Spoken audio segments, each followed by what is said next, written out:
Monsoon गोव्याच्या वेशीवर. मान्सूनची गाडी सुसाट. 8 दिवस आधीच केरळमध्ये दाखल. 24 तासात महाराष्ट्रात पोहोचण्याचा अंदाज.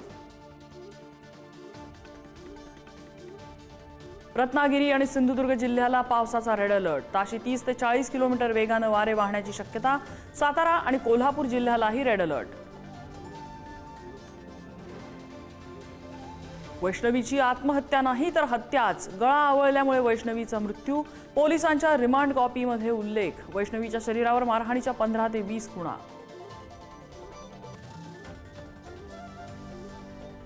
वैष्णवीला लग्नात दिलेलं 51 तोळे सोनं बँकेत गहाण असल्याची माहिती. हगवणे कुटुंबाचा आणखी एक पराक्रम समोर.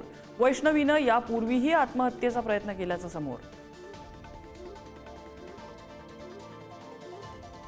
वैष्णवीच्या नातेवाईकांना धमकावणाऱ्या निलेश चव्हाणचा बंदूक परवाना रद्द. मध्यरात्री पोलिसांकडून घरी छापेमारी. निलेशचा शोध सुरू. कमरेला पिस्तूल लावून डान्स करतानाचा एक व्हिडिओही समोर. महिला आयोगाच्या आकडेवारीनुसार राज्यात 0 हुंडाबळी, तर एकट्या संभाजीनगरात दरवर्षी 6 ते 7 विवाहितांचा हुंडाबळी. दर 1,500पेक्षा अधिक विवाहितांचा सासरी छळ. हुंडाबळीचा धक्कादायक रियालिटी चेक समोर. सोलापुरात विवाहितेला कानाचा पडदा फाटेपर्यंत मारलं. जाऊबाई आणि दिराकडून काठी आणि रॉडनी मारहाण. 14 मे रोजी गुन्हा दाखल. मात्र सर्व आरोपी अद्याप फरार. मनसेसोबत नातं जोडण्यासाठी उद्धव ठाकरे सकारात्मक.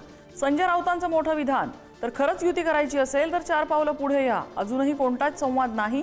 संदीप देशपांडेंकडून स्पष्ट. स्थानिक स्वराज्य संस्थांच्या निवडणुका सप्टेंबर किंवा ऑक्टोबरमध्ये होणार. मुख्यमंत्र्यांचे संकेत. तयारीला लागण्याचे भाजप कार्यकर्त्यांना आदेश. नीती आयोगाच्या बैठकीत पंतप्रधान नरेंद्र मोदींचा कानमंत्र. आपल्याला टीम इंडियाप्रमाणे काम करावं लागेल. मोदींचं वक्तव्य. पंतप्रधान मोदींचं सर्व राज्यातल्या मुख्यमंत्र्यांशी हस्तांदोलन. मुंबई पुणे एक्सप्रेस वेवर भीषण अपघात. भरधाव ट्रेलरची 6 गाड्यांना मागून धडक. अपघातात 2घांचा मृत्यू तर 6 जण जखमी.